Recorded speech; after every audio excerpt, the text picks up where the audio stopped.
मुगल काल, और दिल्ली से जब लोधी वंश की अंत हो जाती है, दिल्ली सल्तनत काल का जब समाप्ति हो जाती है, अर्थात इब्राहिम लोधी और बाबर के बीच जो पानीपत का प्रथम युद्ध होता है 21 फरवरी 21/4/1526 को, ठीक, 21 अप्रैल 1526 को पानीपत की प्रथम युद्ध होती है।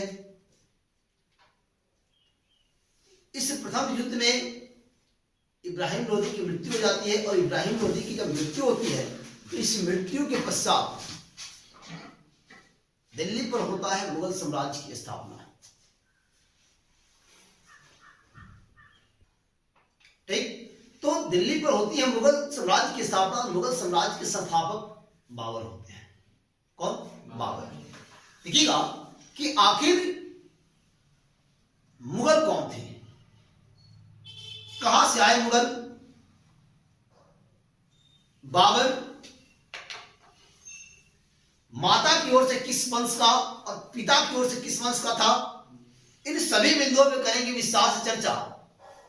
देखिएगा कि मुगल फारसी भाषा का शब्द है जो मंगोल का अरबी रूपांतरण है। क्या है?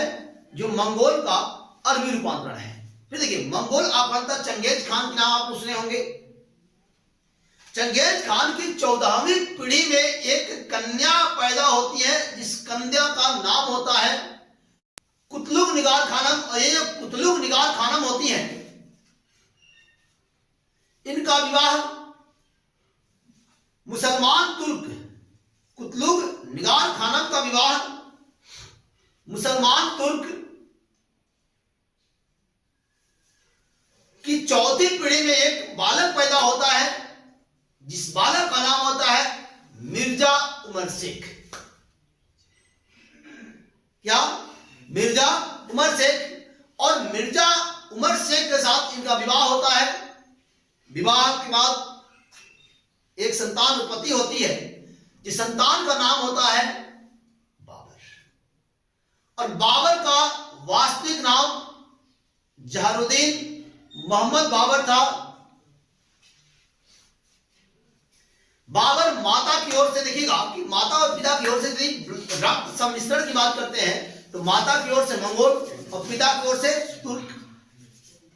माता की ओर से मंगोल और पिता की ओर से तुर्क। क्या? तुर्क था। चंगेज खान तुर्क था। तो क्या? तुर्क। आया समझ में?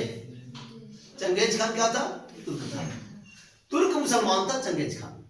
तो तुर्क, तो मुगल और तुर्क, मंगोल और तुर्क से निकला कौन? बाबर। अर्थात माता की ओर से मंगोल और पिता की ओर से तुर्क। देखिएगा कि बाबर का जब जन्म होता है, बाबर जब लगभग 11-12 वर्ष की अवस्था में होता है, तब तक इनके पिताजी की अर्थात मिर्जा उमर शेख की मृत्यु हो जाती है। और मिर्जा उमर शेख की मृत्यु के पश्चात लगभग बाबर 11 से 12 वर्ष की अवस्था में, देखिएगा, था तो इनके पिताजी की मृत्यु होती है। और इसी अवस्था में ये राज्याभिषेक इनका होता है। किनका? बाबर का। बाबर का राज्याभिषेक होता है। और जब बाबर का राज्याभिषेक होता है तो बाबर का राज्याभिषेक कराने वाला होता कौन है? तो याद रखिएगा कि बाबर की दादी जो थी, यही दादी एहसान दौलत बेगम। दादी का नाम था एहसान दौलत बेगम, और एहसान दौलत बेगम ने ही बाबर की राज्याभिषेक करवाई थी। यह प्रश्न पूछा हुआ है। यह काफी प्रतिभा संपन्न शासक थे। ये हमेशा एक ही बात इनके मन में उठता रहता था कि जो फरगना, इनका जो जन्म हुआ था, बाबर का जन्म, देखिएगा कि 14 फरवरी 1483 को वैलेंटाइन डे के दिन जन्म हुआ था इसका। कब हुआ था? वैलेंटाइन डे के दिन। तभी तो इतना तेज तरार बालक था वो, है ना। 14 फरवरी 1483 को इनका जन्म होता है ट्रांस ऑक्सियाना के फरगना में। कहा 14 फरवरी बाबर का जन्म की बात करते हैं। बाबर का जन्म तो देखिएगा 14 फरवरी 1483 को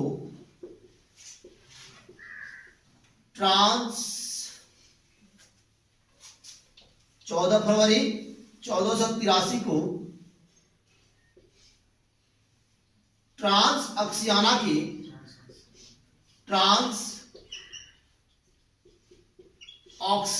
के फरगना में हुआ था। वैलेंटाइन डे के दिन जन्म हुआ था। काफी प्रतिभा संपन्न बालक था। और याद रखिए कि बाबर हमेशा ये सोचते रहता था कि जो इनके पूर्वजों का इनका जो मूल स्थान था, उस मूल स्थान समरकंद पर हमेशा आक्रमण करते रहता था। मतलब ये सोचता था कि समरकंद कैसे मेरे हाथ में लग जाए। क्लियर? अब क्या होता है कि 1494 में इनके पिता उमर शेख की मृत्यु होती है। और जब उमर शेख की मृत्यु हो जाती है तो 11-12 वर्ष की अवस्था में ये गद्दी पर बैठते हैं, शासक बनते हैं। फिर क्या होता है कि बाबर ने 1494 में समरकंद के ऊपर, कब 1494 में समरकंद पर आक्रमण किया।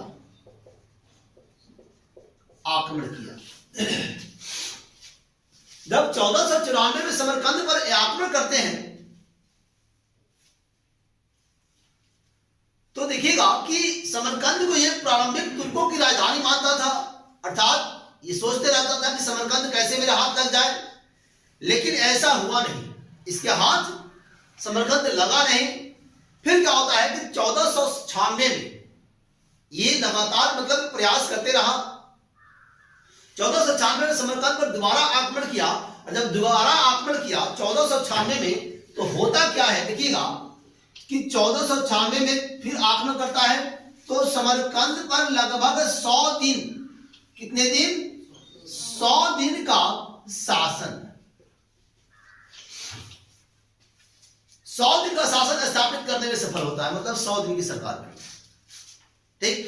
फिर क्या होता है कि इनको उज़्बेकों ने क्या किया कि इनके ऊपर आक्रमण करके, समरकंद पर आक्रमण करके, समरकंद ही नहीं अपितु इनका जो जन्म स्थान था फरगना, इस फरगना को भी उज़्बेकों ने छीन लिया।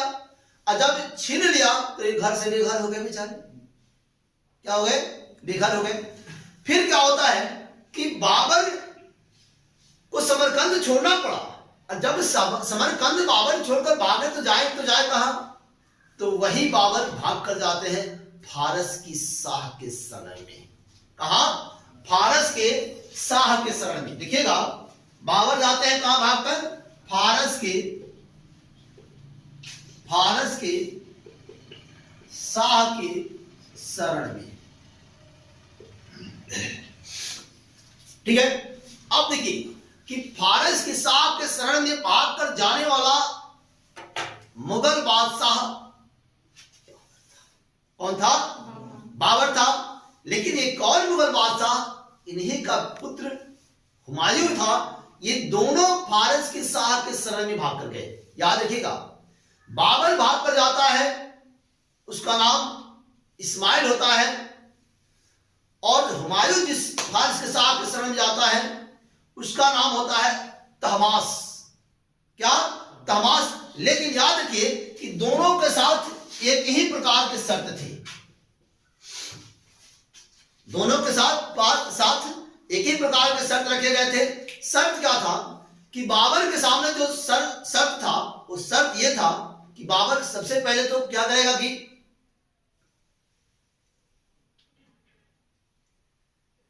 अपने आप को शिया मत अपनाएगा। और शिया मत अपनाने के साथ साथ शिया मत का ये प्रचार प्रसार करेगा। साथ ही साथ बाबर काबुल पर आक्रमण करेगा। और काबुल पर आक्रमण जब करेगा तो काबुल जीतेगा और काबुल को जीतकर फारस को सौंप देगा। देखिए कितनी मजेदार बात है। काबुल को जीतकर किसको? काबुल को जीतकर सौंपेगा किसको? फारस को सौंपेगा। क्लियर? और सेम यही बातें हुमायूं के साथ हुई। याद देखिए, इसके लिए चाहे जितनी भी सेना की जरूरत पड़ेगी वो सारा का सारा सेना फारस मुहैया कराएगा, मतलब सब कुछ देगा, लेकिन आप सिया मत को स्वीकार करोगे, उसे उसका प्रचार प्रसार करोगे। दूसरा, आप काबुल पर आक्रमण करोगे, काबुल को जीतकर फारस को सौंपोगे। और याद रखिए कि फारस का जो शासक था उसका नाम शाह इस्माइल था, जो बाबर के समय में था, और हुमायूं के समय जो शासक था उसका नाम तहमास था। क्या था? तहमास था।